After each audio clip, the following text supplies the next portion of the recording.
Okay, so thank you to everyone who has showed up today and to all of you who sort of took the bait and the interest on being part of this course. Just as a heads up, we're not planning on having a summer course, but then because of the interest from the community, we said, okay, we'll do it. So thank you to all of you who are here today. So let's get started. So welcome to the Adaptation Planning and Practices course, our summer 2020 edition. We'll go over in this session some of the key components of the course and the structure and the format so you can have a better understanding of what's ahead of you. In this session, we'll be introducing the introduction to the online course and the adaptation workbook, while also reviewing step 1 of the adaptation workbook, which many of you have already completed. So although I just said, please turn your webcams on, well, as I just said that you don't have to turn your webcams on. If you feel comfortable having them on, that's awesome. It's always good to see who's in the room. And you know how these web meetings work. It's just nice to know that other people are out there. If you do turn on your audio in order to answer questions at the end in our discussion session and you get feedback, turn off your speakers. That's always a good thing to remember. Many of you just experimented with the chat. If you haven't used Zoom before, you can find it down in that taskbar on the bottom. And thank you for testing it out ahead of time. We just had you do a little icebreaker. So if you'd like to send a chat to everyone, type in your name and your organization. That's a good way to introduce yourself while also keeping track of who is in the room. So if you'd like to do that, go ahead, start that chat. While you're doing that, I'll go over some more logistics.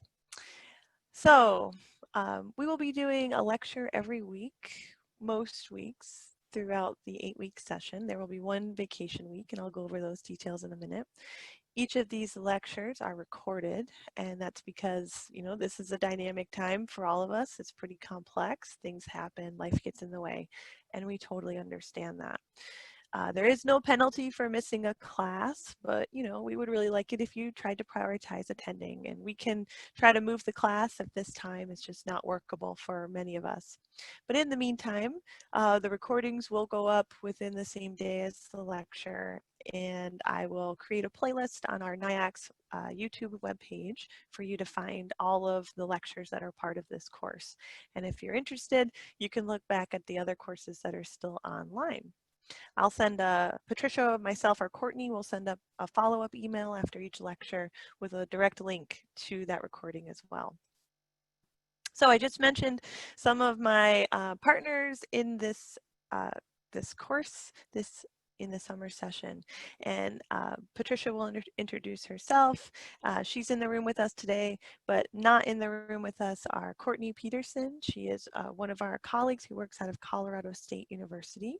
Our colleague Kristen Schmidt, who is a Michigan Tech University employee working out of Duluth, and myself, Danielle Shannon, Michigan Tech University employee. Also, we're all from the Northern Institute of Applied Climate Science, and I work in Houghton, Michigan. And Patricia, do you want to introduce yourself? Hello, everybody. I'm Patricia Leopold. I'm also in the vicinity of Houghton, Michigan, where we're actually having summer-like weather today. Might last a week or two. But I am the coordinator of the Climate Change Response Framework projects in the Central Appalachians and the Mid-Atlantic regions. I've been working with NIACS for about 10 years, doing everything from vulnerability assessments to adaptation workshops and helping organizations plan out their own adaptation actions. Yeah, that's right. Thanks, Patricia. We do more than just online courses. We are very used to doing more in-person work. This is just a nice thing that we get to do every once in a while. I work with Patricia all over our 20-state footprint. Courtney and Kristen actually help to provide expertise outside of the Midwest and the Northeast. And you can learn more about all of us, our backgrounds, some of our expertise, the things that we do on our webpage at forestadaptation.org/team. But if you want to see the whole crew, here we are on a bright and sunny day when it was supposed to be spring several years ago, but it definitely felt like winter. This is the group that Patricia and I are part of, the Northern Institute of Applied Climate Science.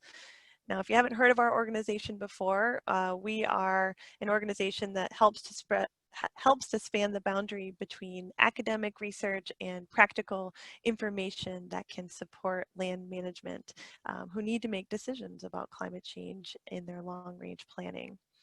We are a multi-institutional organization that's chartered by several different organizations from the Forest Service, Michigan Tech University, University of Minnesota, American Forests, the University of Vermont, the Great Lakes Indian Fish and Wildlife Commission, and the National Council for Air and Stream Improvement. So, although Patricia and I are Michigan Tech University employees, we have employees who are Forest Service, but our colleagues are from different organizations, from the Forest Service, from the University of Michigan, and really all over. And the bulk of what we do is to address not only climate change concerns as they relate to forests in the Midwest and the Northeast, but also thinking more about carbon and how we can integrate those considerations into our management as well. Now, the Northern Institute of Applied Climate Science also runs a different sort of arm that is called the Northern Forest Climate Hub, which is part of a broader USDA effort to provide climate change capacity to people working all over the United States. So our efforts really are also, pushed into this separate organization where we provide expertise on forest management and climate change across the Northeast and the Midwest. And we're really excited to be part of that effort as well. Okay, so today's agenda. Just got over some welcome, some introductions, we'll continue on with some overview of the course, and then Patricia will take over and provide some context and some definitions to help us better understand step 1 and our assignment. And we'll provide some tips to help you get to know the software that we'll be using in this course. Okay, so continuing on with introductions, let's focus on the course. The course that you signed up for is really a course that was designed for land managers. It was designed for people who work at that project level, at that site-specific scale. And we've designed this course around the Adaptation Workbook, which is something we'll talk more about, and in an effort to help you meet these course objectives, which are to identify local climate change impacts, challenges, and opportunities, to develop specific actions to adapt to changing conditions. And at the end of this course, we hope that you'll use all of this work and this thinking to create your own climate-informed project. And we will also be providing some information to help enhance your understanding of communication of this topic that maybe can support you as you reach out to your communities on this issue. As always, we're here to help in any capacity. So throughout this entire course, Patricia and Courtney and Kristen and I are available for support and feedback. If you have any questions, if you're looking for resources, that's sort of one of the cool things about this course is that you get direct access to all of us, and we're thinking about this topic every day. The expectations for this course is that you will participate in all 8 weeks of the course. One of the weeks is actually a vacation week. And just let us know, give us a heads up if you don't think that you'll make the course at one of the sessions. The sessions themselves are about 30 minutes to 1 hour. So this week is about 1 hour, next week is about 1 hour, but the rest of them are 20 minutes to 30 minutes long. So they get shorter as you go through the course. We'll be meeting every week from this week until August. The whole summer we'll be together, one big sweaty group.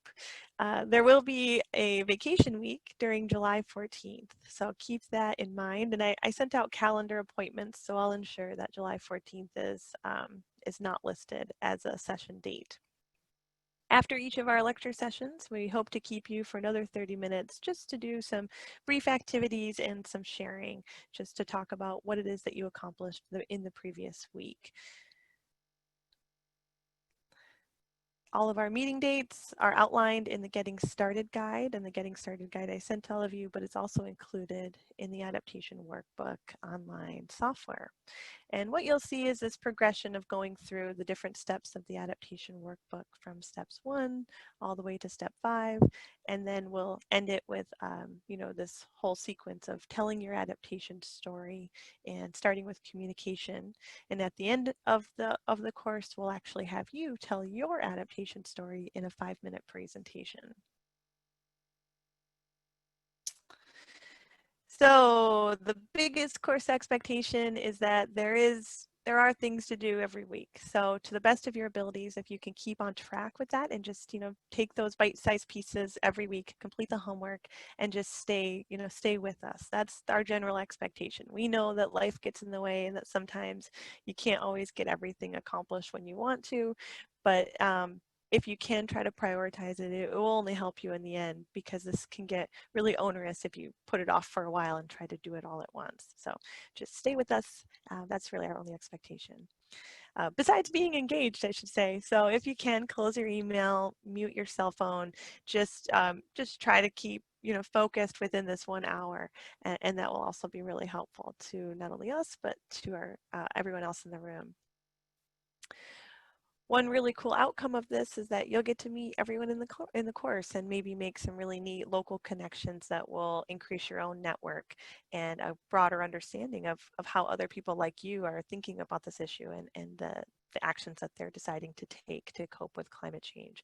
So we just hope that you'll be, you know, share a little bit of that vulnerability and understand that we're never recording the discussion session. It's a safe zone and it's a safe place for you just to share any of your ideas. And we're here to help to the best of our abilities.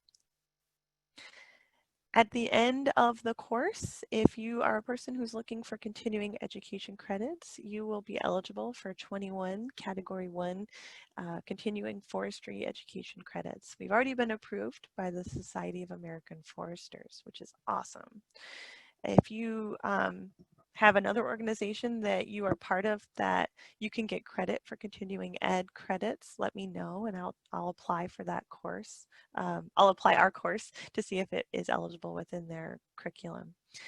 We have requested International Society of Arboriculture, I can never say that word, for 14 continuing education units. So if, again, if there's another organization that you'd like us to sign up for, we will try to do that. All you have to do is keep track of your own attendance at lecture and discussion.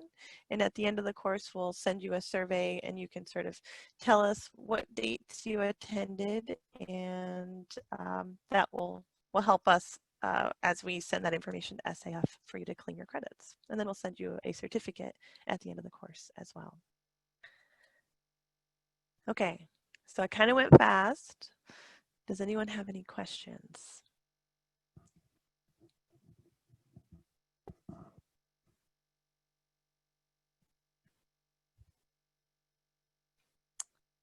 Okay, good. Okay, so what are we doing in this course? Well, we're really here to address this maybe not elephant in the room to all of us because we're here for the course, but how do we respond to climate change impacts? You know, what is it that we do? How do we even think about incorporating that into our land management plans or into our communication to the groups that we're working with?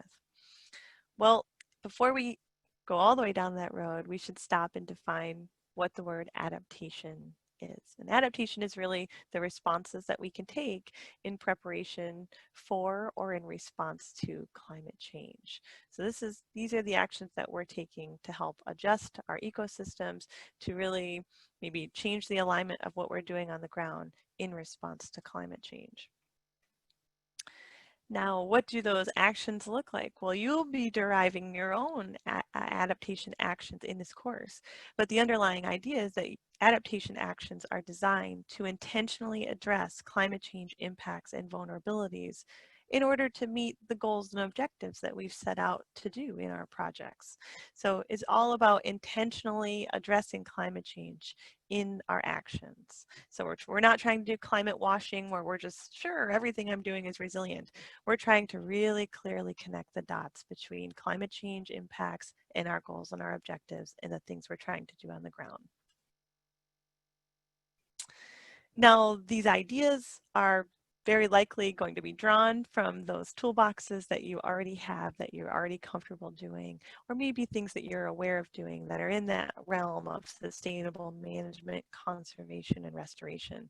It's highly unlikely that you're going to come up with something completely new and different and wild and crazy that nobody's ever heard of before, right? We're just trying to use the tools that we have in a sustainable manner to address these new risks and vulnerabilities. And so if you were to create a little cartoon of all of the actions and maybe how they split out between the different ways that we could address climate change, you'll find that more than likely the actions that people come up with are very similar, if not the same, as actions that they might have already taken in the past. But climate change just makes that action more important. Maybe that action becomes prioritized because of the climate change risks and vulnerabilities. Some folks may decide to change a little bit about what they're already doing, maybe change the frequency or the intensity of the actions that they're taking and make some small tweaks just to improve the effectiveness of what they're trying to do on the landscape in order to help that system cope with climate change. And like I said, some folks come up with something new and different and wild and crazy and something that's just completely out of the box. And most of the time those ideas are just an opportunity for folks to think of a plan B, think of a plan C. But that's what we're trying to do in this course. We're trying to really think long range down the line. If these actions don't work, what can I do then? What can I do after that? What can I do down the road? So I keep talking about the adaptation workbook, and so let's talk about it. During this course, we're going to use the Forest Adaptation Resources, or sometimes we call it the FAR. And this document has a lot in it. And if you haven't already dug into it, I sent you a link, I think, to the PDF, or you can go and look at it online. It has a lot of information, and really you could split it up into strategies and approaches and the adaptation workbook. We will use both of those tools in this course, but for the purposes of just today, you can think about the adaptation workbook. The Forest Adaptation Resources document doesn't make recommendations, and it really just provides a suite of resources and really a platform to logically consider climate change at the scale of whatever the project is that you're bringing to this course. And these components will really help to structure and document your climate considerations and eventually serve as a guide to help you develop your own custom tactics. So because we're not recommending anything to you, this is really a choose your own adventure kind of course. The workbook process is designed to be flexible, to provide some sort of flexibility. We will provide within the workbook a framework and ask some good questions, but it's completely open-ended. So you will only get out of it what you're going to put into it. So there are print and online versions of this. Unfortunately, Patricia and I have limited access to the building and mailing, but if you felt like you really needed a physical version of the adaptation workbook, let me know and I can make an appointment to get into the building and to send you one. Otherwise, you can download it at the link. So let's walk through each of these steps really briefly. So I asked you all to sketch out a little bit of your project. What is that step one? How are you defining the project that you're bringing to this course? What are your key goals and your objectives and the time frames that you're thinking about for this project? Well, that's really step one. That's just, laying it out. What is it that we're doing here? After this week, next week lecture, we'll introduce step two. And step two is all about assessing climate change impacts and vulnerabilities. What are those regional climate change impacts that will have an effect on your landscape? And how will that affect the project location that you're working at? Those are the questions that you'll ask. The following week, we'll jump into step three, where we will evaluate how will climate change actually affect my goals and my objectives. Is it conceivable that I can even achieve the things that I've set out to do in the time frame that I've addressed? What is it? how is climate change maybe going to prevent me from doing what I want to do? Or how will climate change create some opportunities for me? The following week after that, in step 4, we'll look at identifying adaptation approaches and tactics. And this is where we get to use a really neat resource called the Menu of Adaptation Strategies and Approaches. We have several topical menus. We'll talk more about this in week 4. But really, these are stepping stones to help you connect those ideas of climate change adaptation to your real world place and the actions that you're designing. And lastly, we'll talk about monitoring. How will we know if our actions were effective? How will we know if the actions that we're implementing are going to be effective? And we'll have you sketch out, how you'll monitor those and what a successful outcome might look like for your project. So this is our week by week agenda.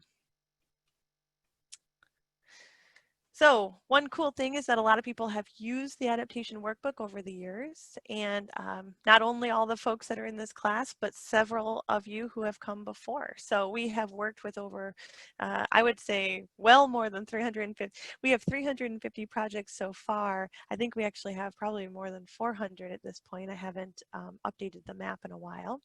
And your projects will add to that number even further. So these projects were developed in in-person and online courses, but most importantly, these interactions, these stories of climate change adaptation really provide real-world examples of what it means to address climate change in your land management from a variety of different circumstances and landforms across the Midwest and Northeast. So each one of these projects is a really different example of what climate change looks like on the ground.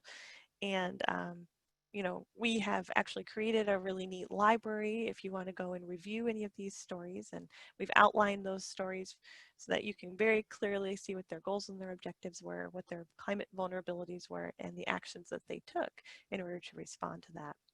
And so you would go to forestadaptation.org/demos. You'll see a web page that looks a lot like this, and you can filter the map by location or by keyword, and maybe find somebody who's really sharing a similar vision to what it is that you're doing on the ground. All you have to do is click that one of those dots in order to draw up the case study. So at the end of this course, if you feel like you'd like to share your story with us, and we'll help you put that dot on the map. Okay, so let's talk about a quick example drawn from this map, actually one of those blue dots in upper Minnesota along Lake Superior. Patricia and I thought it might be helpful if we shared a real-world example before we got into step 1 of the adaptation workbook. So this example really will help, it describes how a project used the adaptation workbook and the related resources that you will use in this course to clearly connect their management actions to climate vulnerabilities while still achieving their goals and their objectives. So like I said, this example is drawn from an adaptation project located in northern Minnesota. It's a DNR-owned boreal forest parcel that is adjacent to a high-quality trout stream in the northern headwaters of the Knife River watershed. This project actually came to an in-person workshop that we had, and it was the forester who was in charge of this parcel who brought it to the course. The project's major goals are to continue sustainably managing timber while protecting water quality. They own this parcel into perpetuity, and any money that they make off of the timber goes right into the public school system for this whole state of Minnesota. So it's incredibly important that they have a healthy growing forest into perpetuity. Taking a look at climate effects in step 2 of the adaptation workbook, they felt that a changing winter presented several concerns to their project. So shorter warming winters, losses to snowpack, and changes in precipitation and snowmelt timing may result in more frequent runoff and overland flows that could contribute to poor water quality to that trout stream. So connecting these vulnerabilities to their actions, the team chose to take steps that could overcome these climate impacts. And they used those climate resources, the menu of adaptation strategies and approaches that you'll see in step 4 to describe their intentions. So they said, hey, we have nowhere to go but to accommodate this new altered hydrology. So we'll take that strategy and respond to or prepare for excessive overland flows by taking these tactics. So these tactics, ultimately address the climate vulnerability head on by planning for more frequent melting in winter and more runoff on site. The team decided to incorporate those considerations into how they were managing the trees that were on site by, harvesting certain trees that were maybe not as adapted to future conditions as others, while also retaining trees that could help to provide shade for seedling establishment, knowing that the snowpack retention was not great at this site. Because of that altered hydrology, they also decided to take to really boost their BMPs on site that could help in the short term. So using wood on site to deflect and intercept meltwater that could ultimately help to reduce erosion before that seedling establishment, grew up and the forest became much more mature. So this is a combination of both short-term and long-term actions that would all together help respond to climate change at this site. Another quick example, in the village of Riverside, Illinois, out in Chicago, they were hit pretty hard by emerald ash borer, and this caused significant increase in tree mortality throughout the village. About 11% of the canopy was lost. So, the major objectives of this project were to reforest those areas that were affected by emerald ash borer. I think this will speak to many of you in the room today. Before embarking on a reforestation plan, the city wanted to consider climate change as one of the initial steps. And they developed very clear tactics that related to climate change impacts while also thinking about the reforestation. So looking specifically at just one of the many climate impacts that they addressed in this plan, the village did prioritize several climate impacts of concern. One of the ones that sort of rose to the top was this increase in drought conditions that could continue to affect and stress any mature trees that were not lost to EAB and still standing in the village. So to overcome these impacts while they were thinking about replanting, they wanted to find ways to help the trees cope with climate impacts, and they used the adaptation menu in step 4 to brainstorm potential tactics and use the menu to express their intentions for each tactic. So what they decided to do was really look to sustaining or restoring the fundamental ecological conditions on site. And what they wanted to do was maintain or restore those soils and nutrient cycling in urban areas, and decided to counteract these drought frequencies by preserving and focusing on those existing mature trees and helping them sort of get through in any way possible by mulching, watering, whatever they could do to help reduce stress. So you can see how they've addressed not only the problem, their goals, the climate impacts, all the way down to tactics. So I know that was really quick, but if anyone has any questions, feel free to share.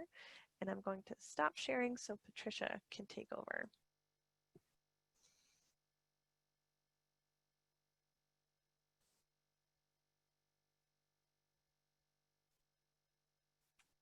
Any questions before Patricia takes over? All right, take it away. You just did a remarkable job explaining everything, Danielle. Good job. And can you guys all see my screen okay? It should have questions on it. Great. Okay. So Danielle has given us a great overview of a couple of projects that have completed all 5 steps of the adaptation workbook. So now we'll kick it back down into first gear and focus on one of the 5 steps each week. So this week we're covering step 1, which defines your goals, your objectives, what your project is really all about, and the time frame that you're working in. And it's really important to get this step completed early and well, because each subsequent step will really examine the climate change effects on those goals and objectives. So most of you have already identified a project, even if you're still working out exactly which goals and objectives you might prioritize for the duration of the course. But please remember, you can find full descriptions of each step in the print version of the adaptation workbook, in the pull down boxes, in the online version of the adaptation workbook, and of course through Danielle, myself, Courtney, and Kristen throughout the course. Just email us. We can set up a time to chat on the phone if that works better for you, but we're here to help every step of the way. So the 2 questions, your management goals and objectives for this course. So your project should really be something that you're already planning to do or that you will do after this course. It's really a balance to try to find a project that is the right fit for this course. The course does go by really quickly. So in the beginning, it might be better to choose a project that is simpler rather than the more complex it is, probably the smaller you want the project to be in terms of acreage. So it's kind of a sliding scale between size and complexity and manageability for the course that we're embarking on. From past courses, we've found that projects are on the scale of perhaps 20 acres to a few hundred acres, although that really varies. The sizes of the projects that work well might include a forest stewardship plan for a private woodlot, as long as the woodlot isn't too huge and made up of too many different kinds of forest types. Another good project might be a management plan that covers a stand or a few stands, a compartment, a timber sale, or a good project might just cover one kind of forest type across a geographic area, or it might include a issue within an area or ownership type. For example, you might want to think about how you would respond to an outbreak of emerald ash borer or hemlock woolly adelgid or another pest that's moving across, tens or hundreds of acres. Another example might be to focus on creating or improving a particular type of wildlife habitat within a larger landscape or ownership. So you might look at something like early successional habitat or habitat for a particular species across a larger scale, like spruce grouse in the northern hardwoods or something like that. The trick is really just to find this balance where you have one or a few forest types and a handful of management objectives for each of those. Your project can cover a larger area if that area is fairly homogeneous, not too complex, not too different from one part to another part. If you have a really complex forest or issue, that's okay too. You might just want to pick part of that project area and work at a finer scale for the course, and then go back and address some of those other areas after the course. Once you get the hang of how each of these 5 steps works together, it'll be even easier for you to go back and work some of that complexity back into your project. We just want you to have a set of management goals and objectives that are going to be manageable for this course, for sharing your work with others, and for really learning how this adaptation workbook process works for you. So we've also used this workbook process on much larger projects. We've used it on projects with the Forest Service up to 40,000 acres. And we've even modified it to look at the entire natural resources program for the Pennsylvania DCNR and the Colorado State Forest Service. But those projects are big and complex and took more on the order of months to work with individual teams to complete. So bigger projects do work, they're just going to take a little bit more time. So if you're struggling what to do or what a good project size might be for this course, just give one of us a call and we can help you identify what might work best.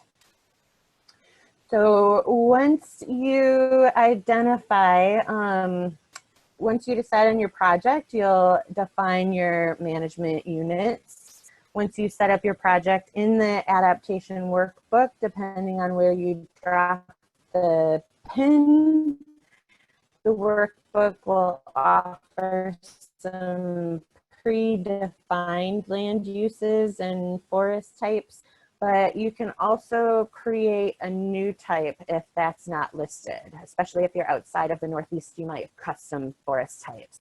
So you can organize your workbook by management topic if it makes more sense for your project. And if you do it that way, we might say that up to 4 different management topics might be achievable for this course. And more than that just might be an awful lot to carry. Whether you identify forest types or management topics depends on what makes sense for your area and might even be a mix of the two. Splitting up your project area into management units can really help split the property up into these bite-sized pieces. Each management unit is going to offer an additional focus depending on what you're finding there and what your management goals are for each of those units. So they might also have different climate change vulnerabilities, which are going to come in step number 2. And then you might decide that you have different strategies for responding to those vulnerabilities, and that comes in step number 4. So again, it's really important that we identify what your management goals and objectives are for each unit that you're really looking at. Okay, so in step 1.2 then, we need to describe what those management goals and objectives are. So we had you complete your goals and objectives for your project area before the course started, or maybe you're still working on those, and that's okay. We just want you to refine those ideas during this week and have them ready to go by next week. For the purposes of our workbook, a goal is considered a broad statement that is really not easily measurable or actionable. This is your overall vision or desired condition, your wish list for how you want this area to function and what you want it to be. So management goals are broad general statements that express a desired state or process to be achieved. And it might include desired future ecosystem conditions or other services. They might not be attainable in the short term, and they provide the context for more specific objectives, which you'll identify next. So examples of big, broad management goals might include increasing urban street cover, providing wildlife habitat, or growing a timber lot while still providing water quality benefits. So you should identify at least one goal for each of your forest types or management units in your project. You can have more than that, but you should have at least one goal for each area. Then your objectives will be more specific. These are the measurable and actionable statements that will describe how you'll reach your goals. So I'll show you some examples in a minute, but because goals are so that all connect and build up to a single goal. For the purposes of this course, you'll want to prioritize your objectives if they become too numerous, again, just to make it a little more manageable throughout the course. And you can always go back and finish the rest later after giving yourself the chance to finish the workbook with a smaller number of them. And you may have all seen this handy tool before. It's a good reminder to hit all of your targets with the SMART objectives. So make them specific, make them measurable, make them achievable, make them relevant to your management goals, and then put your time frame on there. Is it 20 years, 30 years, 50 years out into the future? So if you can hit all of the SMART statements, then you should be good to go. So here's a few examples of goals and objectives and how you might organize them and how they fit together. So the first one is the management goal is to improve habitat conditions and connectivity for aquatic organisms. So again, there's nothing there that tells you how to do it or what success looks like. It's just kind of that benchmark for where you're headed and what you want to do. Then your management objective for that management goal is a little more specific. And here we're saying that in order to accomplish that, we will replace inadequate stream crossings with structures that enhance stream connectivity, flood resilience, and allow aquatic organism passage. And we'll do that on a timeline of over the next 15 years.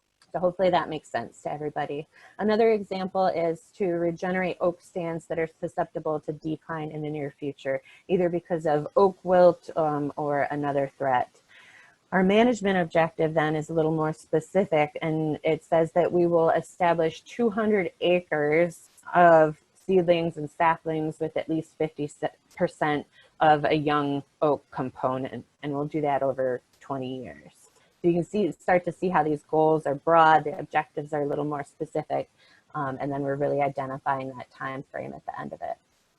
So another example is to provide more young forest habitat on the property. So here the objective is to create 300 acres of young forest, for example, to bring that component on the property to 10% of the total forested acreage. And invasive species is always a topic that gets covered very well during courses like these.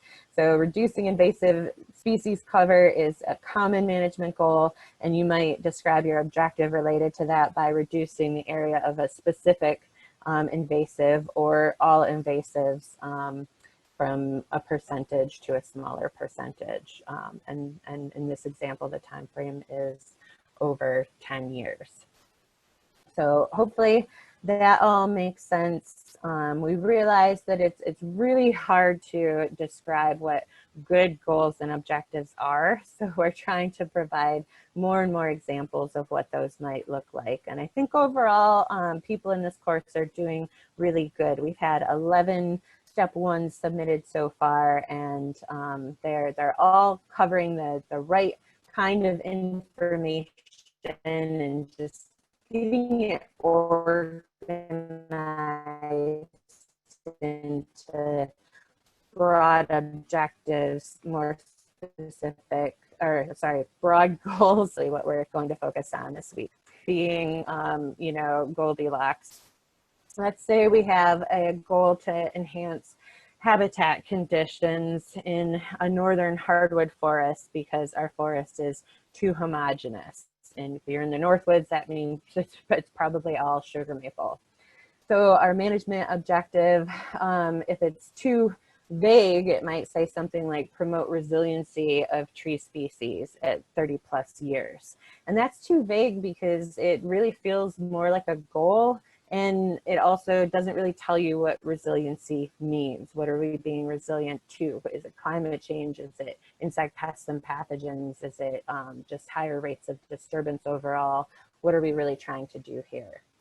And then an example of one that might be overly specific would be to conduct a timber stand improvement on 10 acres to release desired hardwood species over 5 years. So this one really outlines a specific tactic for implementation without telling us, how does that really connect to our overall goal.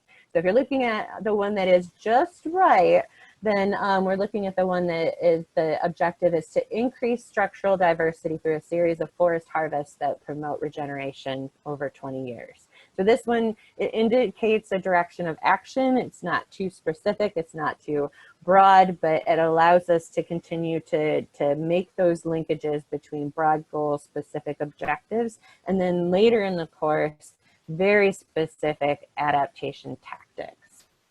So we want to find our Goldilocks sweet spot with those. So another example is the management goal is to increase urban tree canopy. So our management objectives are outlined here to increase urban street tree cover to reduce the heat island effect is more like the management goal. Increasing urban street cover to 30% of developed areas over 30 years is about right. That indicates direction without being too prescriptive. But then that last one, planting 20,000 trees of species X, Y, and Z over 5 years, seems a little too specific for this point in the game. You want to give yourself more flexibility to incorporate some of those adaptation actions and tweak exactly how you're going to implement these things because of climate change. That's what this course is all about. So again, hitting that Goldilocks sweet spot is where we want to be. And then lastly, as you're working on your step number 1, this course is designed to be a climate change filter.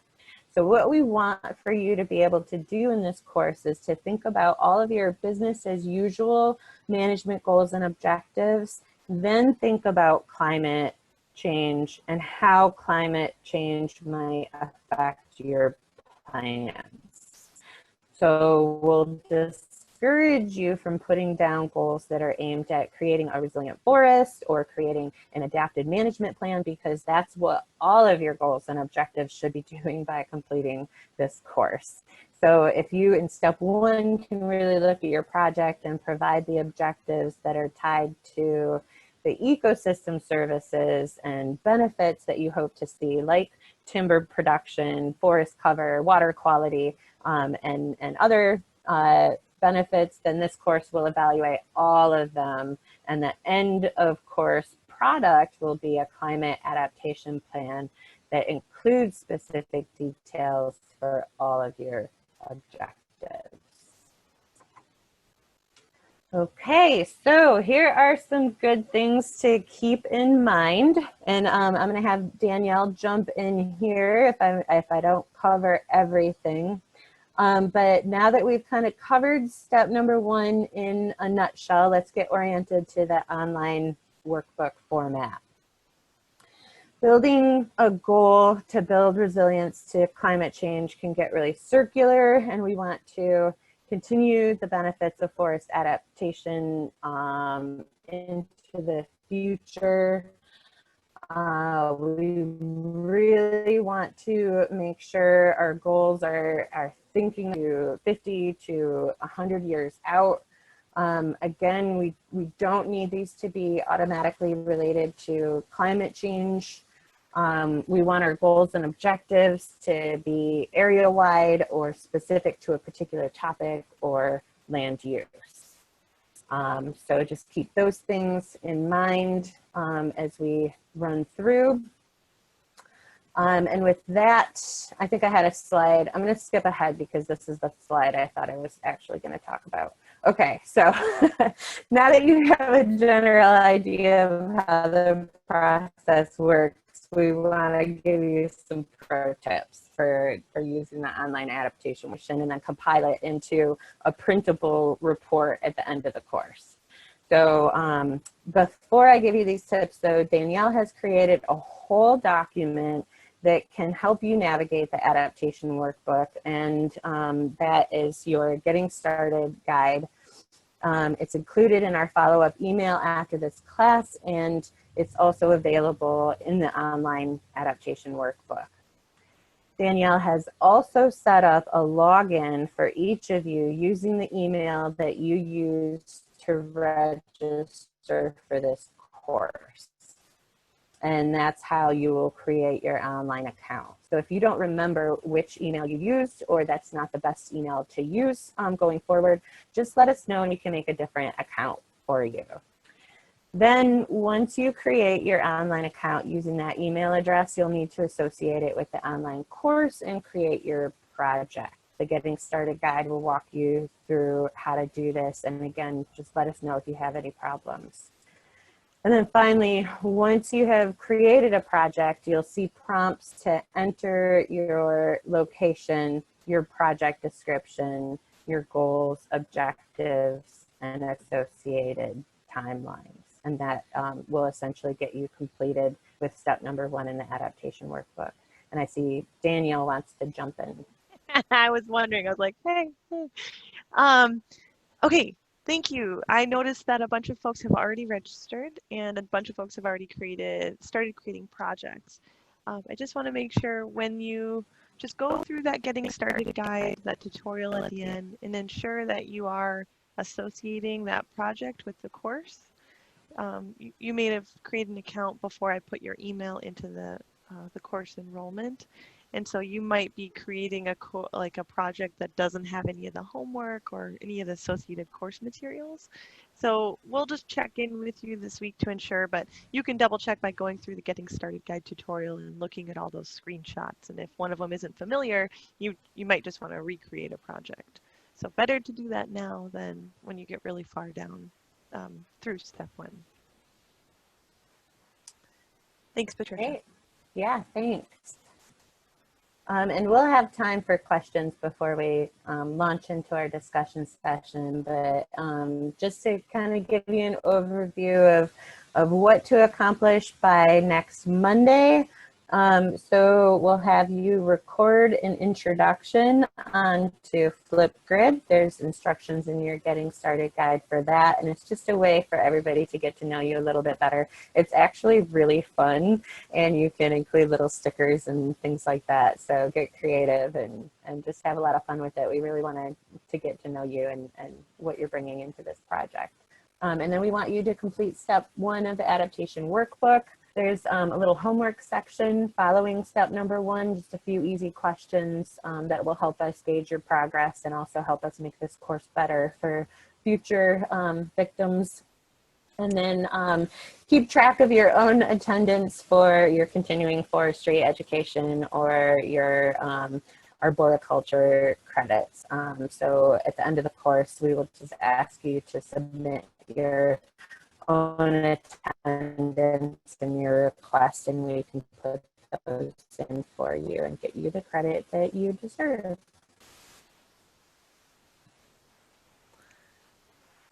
So our next lecture will be next Tuesday, June 23rd, and we will be introducing step number 2 already, which is understanding and evaluating climate change vulnerabilities.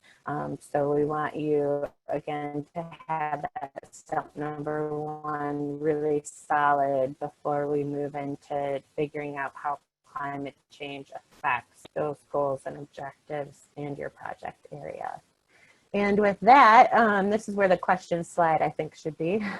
So let us know if you've hit any walls in the online adaptation workbook. And before we leave for the end of the day, we will actually have a little discussion session where we're going to ask you to say a few words about your project and tell us where you're located. So, but first,